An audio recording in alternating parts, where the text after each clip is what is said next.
Greetings. Welcome to the Eclectic Arts virtual studio. I'm Mark Sugiyama from Eclectic Arts. Thank you so much for joining me this afternoon or this evening or even this morning, depending on where you're on the world. I see so many people that have already joined us and been waiting on YouTube and Facebook and now Twitch. So all of you out there, all the Warning Army, thank you so much for tuning in. I really appreciate your viewership.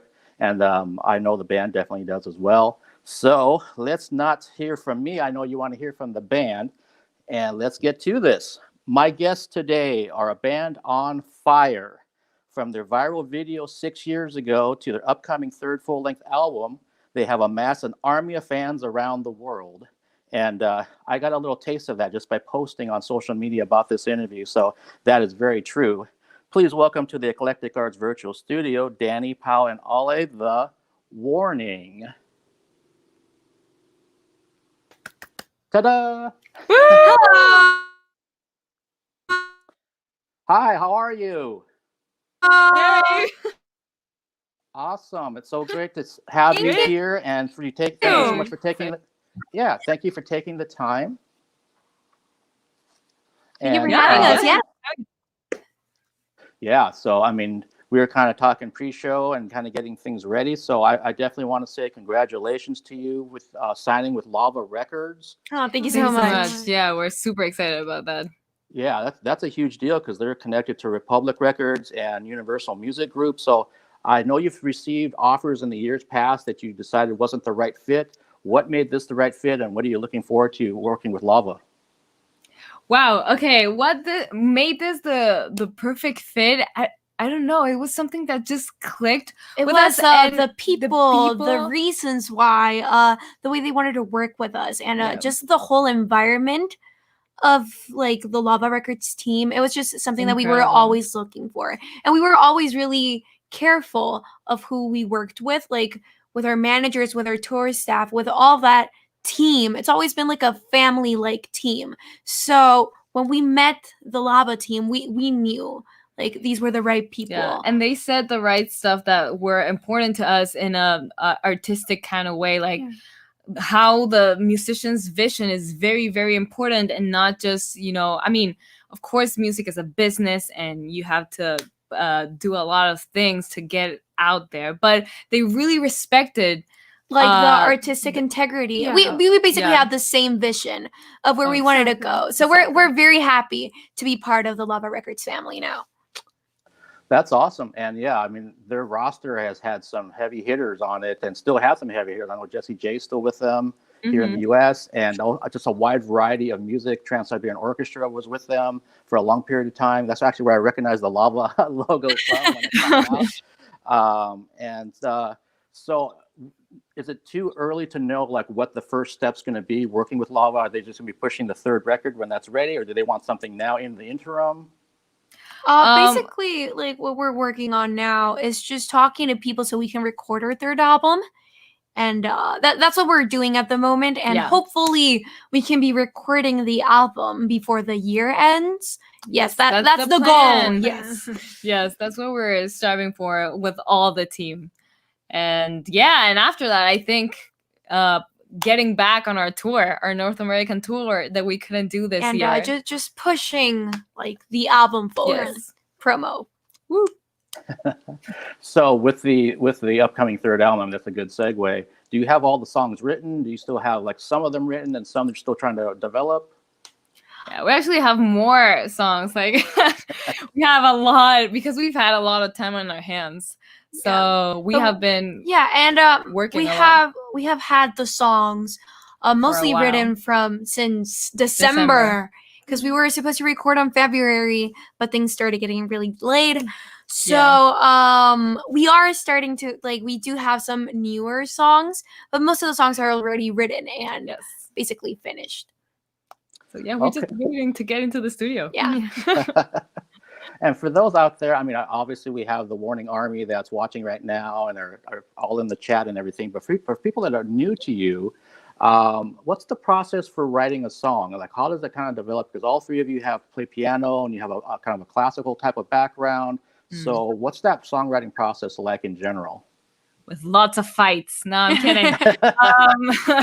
No, we actually have a very specific. Well, no, the process changes between songs. Each song is totally different, but most of the time, Bao starts to write a song on the piano. That's her main instrument to write on, and she's the one who writes the most. Actually, she's just like always writing.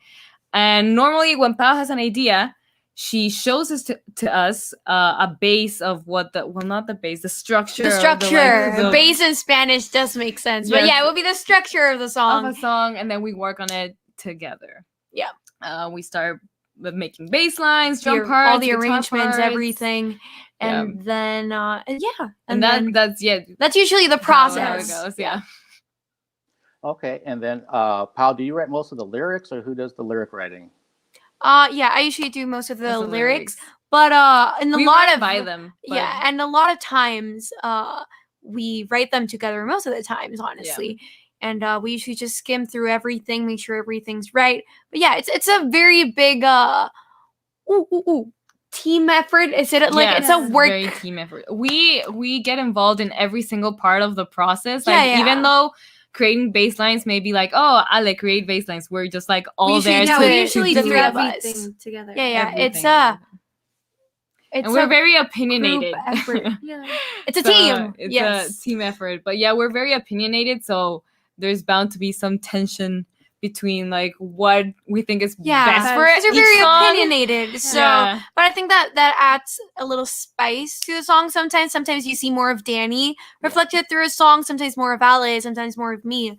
But yeah, it's a trabajo en equipo. And being sisters is actually a very huge advantage. Yeah, because we can talk. We know it's not personal. When we're writing, like if we don't like something, we can blandly say it and it's fine. But yeah, it's a writing process. I think it's one of the coolest things of like what we do. That makes sense. There's a local band here that's made up of two sisters and a cousin, and they said the exact same thing, that they can just be open and honest with each other about something when they're trying to write songs and record things, because they're related to each other. So they don't take it personally. They're all trying to work towards the same goal. Yes. And Ale, when you're in the songwriting process in terms of coming up with the bass lines, are you listening to the guitar parts, or you just kind of come up with things on your own? How do you kind of come up with your bass parts? I feel like it depends on the song and what we're actually looking for. Because sometimes we're like, okay, we want the main thing, the song to be like the bass line. And sometimes the melody and the guitar parts are more complex, like super big. They're very busy. So sometimes I just need to like back away, lay back and support what they're doing and support what they're doing. So it really just depends on the song and what we're looking for and song. Most of the times we try to link it up with what the drum part is doing. We usually try to do Ale and I are usually very in sync with what we're playing. Usually like rhythmic wise, we're just like very tight. And sorry if a few English words slip away, but we've been talking a lot of Spanish since we're in quarantine. So hopefully we make ourselves understood. Clear. There we go. Everything sounds clear over here, and English is the only language I know. So, but so Ale, thank you for that. And then Dany, in terms of your guitar parts, are you kind of doing the same thing? Like you're listening to the rhythm section and then trying to figure out where to go with it? Yeah, most of the times, Bao usually does very busy melodies vocally. Yeah. So sometimes it's very hard for me to just like put in some little guitar parts without overpowering the main vocal. And that's a very important part of our songs. So most of the times I usually lay back, but I have a lot of fun when we're doing the demos. And now I can actually like start arranging little guitar parts and little like sounds here and there. It's so that really is usually very fun. Yeah. Awesome. And then Pao, with your drums, are you? I know you're saying that a lot of times you'll be writing on the piano, but then are you already thinking of drum patterns and things in your head rhythmically of what you want to do? Yes, usually when I'm writing on the piano, the things I'm playing on the piano kind of reflect like the vibe that I want the song to have when we pass it on to the arrangements. Like if it's more laid back, if it's like everything is on the downbeat. Like I already kind of feel that as I'm starting to write it. So when we start arranging it, the three of us, like I kind of already know if I want the verses to be laid back, like super, super like there. So it's usually something I already feel, but they usually change a lot too when we add the bass, because we usually, I already say usually like 3 times, but we always try to sync ourselves. When we add parts, because maybe like what she wants, like what Pao wants, maybe we don't like it, or vice versa. Or sometimes it clashes. Yeah. But you know, when Pao shows us a song, she usually sings it to us and plays it on the piano, and then like, okay, let's go work on the instruments, and she sits on the drums and she sings it while playing the drums. So we kind of get like, oh, I see where you're going, and where we this just, like, is going, follow along. But cool process. Yeah. Okay, and just out of sheer curiosity as a fan, have you ever worked or in terms of songwriting with someone from the outside, another person? Yes. Yes. Mostly with our producer, Jake Carmona. Only very recently. Yes. Like we started doing some things on the album, which still there are usually so many produce. songs, so we don't know which ones will end up in. But we usually just write between ourselves. Us. Yeah, we're like the main writers. Okay, no, that makes sense because you know what you want.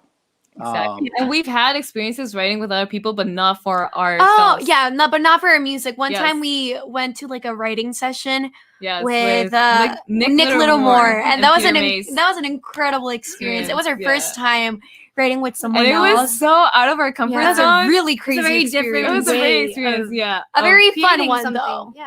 Yeah. But it's very fun. Okay, and since we're talking about this upcoming third album, are there going to be, is it like a 50-50 split between English and Spanish songs, or how are we looking? And I know you haven't picked all of them, but in general. No, that's not the case. Yeah, we're actually English. It's the grand majority. It's in English. Because we did release our single Narcisista in Spanish, but we still feel more comfortable writing in English than in Spanish. So of course we're still trying to keep writing in Spanish because it's and we will. We need to train that muscle more than anything. But it's not out of an obligation like, hey, we need to write in Spanish. Yeah, we're not gonna force it on. If it comes out naturally, then that's great, which is what we've been doing. Yeah. But it's like the grand majority is in English. Okay, no, and that makes sense. I mean, you want something to be organic. You don't want it forced at all. And when it happens, kind of a thing. So, so one thing I want to talk about too is that, as I mentioned during my intro, your army around the world, and it really is international. As soon as I posted about that there's going to be this interview coming up on Sunday, well, Sunday for me in the afternoon and Sunday for you, there was just all these likes and follows and subscribes and just everything coming out of the woodwork. And I'm like, oh my gosh, it was like almost overwhelming. and we're in a pandemic state right now. So when you're past this, it's just going to get that much bigger and that much larger. And so how important has social media been to the band? I know. Incredibly. It's been a crucial part. It's actually how it all started. Yeah, it's how when we started doing covers, it's how we went viral. Yeah. And the attention that we received in that moment really opened a lot of doors for us later on. Yeah. And that's how we started writing. And if we hadn't done all of that before when we released our first album, maybe not a lot of people would have heard of it. Yeah. And that's just how it went on going. Like just having a presence on social media and keeping like that those fans like really close to us, and like it was always a really close relationship that we've had with them. And right now, like with Patreon, and it's very incredible. We're super thankful for all this because we still can't believe that all these people listen to our music, that they like it. It's still that kind of sense of wonder. Like I don't know how this happened, but it's amazing. And it happened so quickly over the past year. Is that for us it feels like as if they've always been there. So it's a really cool community to have, and it's great to know that you have that type of support behind you. No, you have that support behind you. Yeah, and I know just like here in the US that there's just such a buzz about your band when the tour was announced, and then COVID happened. So let's kind of actually talk about that. I assume you were probably rehearsing and getting everything ready to go before things all went haywire. Yeah, we were so ready. Yeah. Yeah, and I think in one of the interviews I saw, you were talking about not only being ready musically by doing rehearsal, but you're like mentally ready and maybe physically ready. So it was like you're like going for a prize fight, basically. Like we're gonna get up there and we're just gonna kill it, basically. Yeah. So just in transparency and out of sheer curiosity from me as a fan, how did you deal with that when you found out things were going to get postponed to the fall and then they're going to get postponed to next year? How did you cope with that? Because everyone's dealing with this on different levels around the world right now. Yeah. Right. To be honest, it really shocked us. Like when more than anything, it was just shock. When the date came, we were just like, my body and my mind felt like I had to be in a bus somewhere, like on the road. It was kind of weird because we were so ready for it. It was like 2 weeks before. No, like we were bracing ourselves constantly for the tour because we know that it would be like a hard experience, like a rigorous experience more than anything. But we were really excited for it, and then all of that just suddenly comes to a stop, and it was so. And you're like, "What's going on?" Yeah, it was really close by. Yeah, but more than anything, I think that we handled it still pretty well because we knew that it was for the health of our fans, for our health, for the health of everyone. And we knew that if we did it, it was not going to be like the full experience for everyone. Yeah. So we knew that we were making the right choice by postponing it. And right now, by canceling it. Yeah. And when it's available, it will be available. Yeah. And it's going to be great. We knew that it was the right thing to do. Okay. Did you happen to see, I think it was maybe 2 weeks ago, they had a picture from the UK of a socially distant concert. Did you see that whole thing? They're on the little stands and there's the stands all over. If that's what the normal becomes for 2021, is that something you would be okay doing? Or you're like, we want to have the full concert experience, so we'll wait a little bit longer? I mean, it depends because it's not like we can fill stadiums like that and be in an open space with all those little stands. So if I think that we would wait for like just things for everything to be just okay. Making sure that, because even though it's still safer than it will be as a normal situation, it's still a risk for a lot of people. So. And it's just not the same experience. So I think, and still, we wouldn't have that opportunity, let's be honest. So, but whenever the time is right and it's safe and it's great and it would be a great experience, then we would do it. And I think it will be like up on that point, if it's proposed to us in that instance, we would see what we would do at that moment. Like and right now, we will always do what's best for like our fans, for ourselves, and for like the whole experience. So yes. I love that answer. I love the fact that you're being honest and that you're looking about the health of yourselves, of your team, of your fans, and not just trying to get out there because maybe there's a chance to make a buck right now and risk people's basically their lives. So I think that's the most important thing. Yes. Yes, I agree, and I thank you for that mentality. And speaking of that, so let's kind of move into probably the first thing I saw of yours, besides when Enter Sandman went viral, but right after that, I saw some live footage of you from probably down in Mexico, is my guess. And I was just dumbfounded about how just electric, passionate you were playing live. You all went just full out, 100%.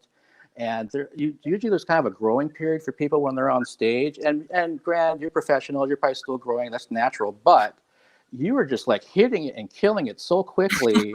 So I'm just curious about when you're on stage, do you ever feel a little bit nervous? How do you approach the live experience versus studio?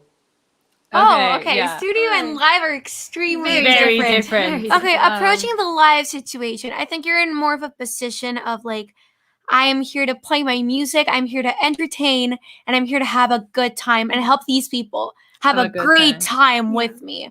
That I think that's the mentality we all have while we're stepping on. And I think more than nerves, it's excitement because we practice so much. There are very few places in which we feel nerves because everything is just like so locked in. We already have it in our system. Like we know what we have to do. And it's very funny, but we usually know a lot of the people who are in the crowd. Yeah. So you're already very familiar with their reactions. So it's more like I'm going to go and have fun. Yeah. But it depends. When we're playing like big festivals and that type of stuff, their nerves hit in so badly sometimes. And you're just like Super. Yeah, it depends on the place, shaking and you're yeah. just like trying to calm yourself down. But at the end of the day, you get pretty excited the moment you step on the stage. So everything else just melts away and you're just having like a great time. And the release of energy is so much. Yeah, like, I don't know if it's incredible. because, well, I think it's because of the music, like the intensity of the genre of rock and roll. Sometimes I even like, Dany, restrain yourself. You're gonna fall off the stage because I really love going like on the very edge of the stage where I can like literally, my mom is always like, one of these days you're gonna fall down, and I'm gonna say like, I told you so, like, don't come back. And she's always so scared of that I'm going to fall, but it's just it's an amazing cool. It's so feeling. energetic. But compared to like studio recordings and studio performances, it's really extremely different. When you're going into a studio, you're going like, I'm just going to play this correctly. I do not need to perform. I just need to play. You just need to concentrate on what you're playing, and that's what feeling you want to like get through to the recording. And live, and you can play in your sweats. It's the morning, like you're pretty chill. So and there's not pressure. Like there's not people watching or expecting something from you as a performer. So you're just really playing, and it's very easy to just like relax. I really enjoy studio performances and live performances as well. They're both pretty different but pretty cool. Very relaxed if you get your parts right. If you're struggling, it's not that relaxing anymore. Oh no, that's wonderful. I'm thinking back to the band Judas Priest. And when KK Downing was in the band, this is a long time ago on one of their early albums, the producer was Roger Glover from Deep Purple. And he's like, okay, so we're going to do this guitar track right now. And KK's there like throwing shapes, like he's still playing live, that kind of thing. But he's in a studio. And Roger's kind of like, what's he doing? We're in the studio. And then he asked KK about, so why were you throwing all those shapes? And we have like 50 takes to do or whatever, these guitar tracks. And he's like, when I'm plugged in, I'm plugged in. So he couldn't turn it off. So everyone's kind of different. That's kind of one I was kind of wondering how it was for you guys as the band in the studio. But and like you mentioned, you've played some really, really big festivals, and sometimes you get a little nervous at those. But I'm guessing, based on what I've seen, the reactions have been tremendous when you've played those festivals, that you go down very, very well. Yes, thankfully. No, yes. Usually that's when the nerves hit, because you do not know if these new people will like you, and you have very mixed reactions. You can have some people that maybe don't like you but really want to save their spot for the next artist, and they would just not react. You can have people who get really like angry at like what they're seeing, and they can throw stuff and stuff like that. Or you have really good reactions, which thankfully is what we've had. Like people react so incredibly, and it's a tricky thing, because for people who don't know your music, they are just going to see and feel what you project to them. Because a very important part of the show is like knowing the songs and being able to like to sing along with them, and it's like, so you really need to push yourself into selling like an experience and emotion, like an ambience. Is that how you say it? Like a good show, you know? So that people get like this a certain feeling that they want to and they want to look you up afterwards to like, because they liked what they saw. Cool. Yes. Well, and one of the pluses of technology these days is everyone has these wonderful mini computers called smartphones in their hands. So when they're there at the show, it's like, who was that? And they can go right to YouTube. They can go to any kind of social media and check out and find out immediately. I'm an old man, so back in the old days, you couldn't do that kind of thing. You had to try to find a magazine or talk to your friends and say, do you know about such and such a band that opened for Iron Maiden or whoever? So it's a much quicker process these days finding information, thankfully. This is just another question from me as a fan, that I know that Rock Band was a big influence and a big part of things early on, but before Rock Band, some of the music that you were listening to, was that coming from your parents? What kind of got you interested in just like, Queen and Pink Floyd and that kind of music? Yeah, it was definitely our parents. They're Our big music parents had listeners. these like DVDs. What do you call them? Yeah, like DVDs. Is that what you call them? I just want to make sure. Okay, so Yeah. the DVDs, and we would watch them together, like on our TV, and we're just like sit down, grab some popcorn, like watching a movie together, but it was watching concerts. Yeah. So sometimes we didn't even know, like we were so watching. Tiny. Yeah, we didn't were even know really what we were young. watching, but it was fun. It was loud because my We had a dad good likes time. like all the way up. So you kind of like just relate that music and like those artists to like an extreme like emotion of like happiness and joy. So when we started playing the rock band is when we really fell in love with like the rock music genre, and because we saw that on TV and it looked so exciting and like so fun, and we immediately knew that was what we wanted to recreate while we were playing our instruments later on. So they both played a huge part in like our choice of genre. Okay, no, it makes sense. I remember, it may have been 2008 or 2012. I saw Iron Maiden, and you saw all these like young teenage kids that weren't with parents there, and I was saying to my friend, it's like, what happened? What did I miss? And he's like, it's because of video games, because they're hearing The Trooper, they're hearing Hallowed Be Thy Name, so they became a whole new generation of fans, and that's awesome. I mean, that's amazing. Yes. That's amazing. I love it when I hear that young folks are getting into the bands that I grew up with. And for me, it's kind of similar that we didn't have DVDs back, but we didn't have any kind of home entertainment back then. But like my mom was playing Elvis and the Beatles around the house, and then I heard Motown, and so that stuff influenced me. And then a friend showed me a Kiss record, and it was all over after. So I think everyone you get influenced by what's around you at an early age for sure. Yeah. And I wanted to just ask this too about, and it's kind of a general left of field question, but what's something you admire about each of your sisters? I wonder if each of you could actually answer that. Oh my god, that's so cute. Okay. It's it for me. Okay, I admire your patience. I was gonna say the same thing. Oh, well, you're gonna have to come up with a different thing. Because I was gonna say that. I admire your patience, and I admire your tenacity. Yes. I admire your creativity. I was gonna say the same thing. Yes. No, it's because we know each other so well. Okay, well, it's like creativity and patience. So creative. It's just like I'm not even out of that one really easily. Yes, but I was gonna say that. Like I was genuinely gonna say that. So And what, Father? I'm missing you. Thank you. That's nice. I'm so sorry. No, but I would have to say the same thing actually. And your overall like it's because it's not easiness. How are you gonna save it? No, I'm not saving it. Like your abilities to make things, like to make everything that you do look so easy. It is. Like you're such a chill human being that everything you do, it looks like you're an expert at it and you're not even sweating. Yeah. I love that. Oh, those are amazing answers. I know one thing that I saw way early in the interview in the chat was someone was saying that Ollie, if you ask her a direct question, she's so articulate. Yes. Yeah. So really? Yeah, that's a high compliment. So I guess I need to ask you more direct questions. I know that's fine. Not that good at interviews. She's the shyest though. Yeah. And I get that. I was definitely an introverted person when I was actually about your age and going through high school. I didn't start coming out of my shell till well after high school into college and all that kind of thing. So I can relate to that. But we've got a few more minutes here. And what I do on Fridays is that I bring back guests that I've interviewed for these fun table sessions. So they're just kind of like loose and fun. And I wanted to ask a couple of those questions to the three of you to kind of wrap this up. So you're called The Warning. And what are you warning us about? That we're coming. Yes, we're going.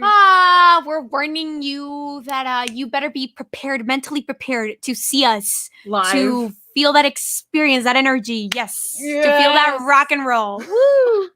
Awesome. You didn't totally make that up on the spot. Yes. Okay. What instrument would you like to learn? Ooh, easy. Violin.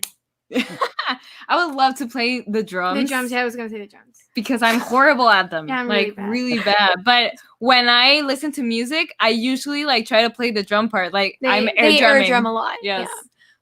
But I don't know how to play. I honestly feel like I chose the best instrument. Yeah, the bass is so awesome. Incredible. I would love to play the It bass. goes well It's with my my favorite personality and instrument. my look. Yeah. I And like my the bass. look. Like, Like, I like the bass. It fits my aesthetic. Yeah. Yes, the bass is my favorite instrument, but It's my I favorite like instrument. I would love to learn the Yeah, the drums drums first. yeah. I like to play drums. Okay, that's great. And then if you were a comic book character or an anime character, who would you be and why? Oh my god, that one is so hard. Okay. I would That's be. really hard. Oh, I would be So Gone hard. from Hunter x Hunter. Boom. Okay. Thank Who you. would I- Chose who would like I a be? lot. I Who would don't I know be? who that I'd be. That's very hard. It could be Who a would I be? comic character. You know, like Um, superheroes are also involved in that. Oh, Can I be a, I'd be Naruto because I'd be why not? Shikamaru. Oh, so yes, everyone's that one just fits picking you out. very very much. There's a lot of characters. Yeah, me So, too. But I don't know. I'm can- gonna go with Naruto. You go. The main character. Why Go, not? girl. Yes, You go. I'll hear Okay. it. taking. Awesome. And if you could travel anywhere in the world, where would you travel? Japan. Japan. That one's harder for me because there's a lot of places that I want to see. Japan or South Korea. But yeah, Japan. maybe because it's so far away from us that I think Yeah. that's why it's like the most attractive. It's like, wow, Japan. Yeah, So That'd be different. awesome. But yeah, And that has nothing to do with your interest in anime or video games or anything. Nothing. Not at all. Not related. Okay, let's do one more here. If you could only own one book for the rest of your life, what would you pick? Oh no, Ooh, no, A no. book. One Dude, book. not even a series. Okay, one book. Oh. Okay, let me think. Yeah, this one's Ooh, hard. Queen of Shadows from Sarah J. Maas. One of my favorite I'd books. pick a Percy Jackson book, but I know which Or Scythe by Neil Shutterman. Those are like my favorite books. I think my brain just like. I Hey, feel what? like I choose Mark of Athena. It's not nice because it ends in a It cliffhanger, but ends it's in a- fine. But I know what's next. I so was it's about fine. to say that one, but I okay, think if Mike we Athena. each have a book, maybe I can read it. Yes, So, we'll lend them to we'll each share other. each It's other's fine. books. You can pick her. But I would probably choose a book that's in Spanish. Actually, it's called La Sombra del Viento, but it's like super genius. It's what's the translation? The shadow of the wind. Yeah, that would be the translation. Yeah, I have a very hard time reading it because it's very long and it's in Spanish, and I read more in English, which is ironic actually. But still, it's an incredible book. Yeah. Awesome. And so I'm actually going to end it there with that Okay. wonderful book question. I know some people in the chat were asking for more details about the new record. We kind of touched on that already, that you're working on it and trying to find the right team and producer and all that type of thing. But for the parting words for your fan base, the army out there, what would you like to say to them before we wrap this up? Guys, we love you. we miss you so much, Yes. and we send you a very, very, very big hug. Yes. Please, and thank you guys. for tuning in. Yes, guys, Yeah. it's great to see you here through the comments. They make us really happy. Please stay safe. Please stay healthy so we can see each other in person sooner. And we send you all of our love. Yes, big hugs. Stay healthy. Thank you so much for taking the time to do the interview Mark. today. It was great doing this, and hopefully I'll get a chance to see you sooner than later, actually in person, rocking the stage Yes, here that'd be in awesome. the U.S. All right. Thank you so much. Thank you Thank you, so Mike. much, See Mark. ya. Have a great night, evening, day. Yes. Yeah. We'll see you. Bye. Bye.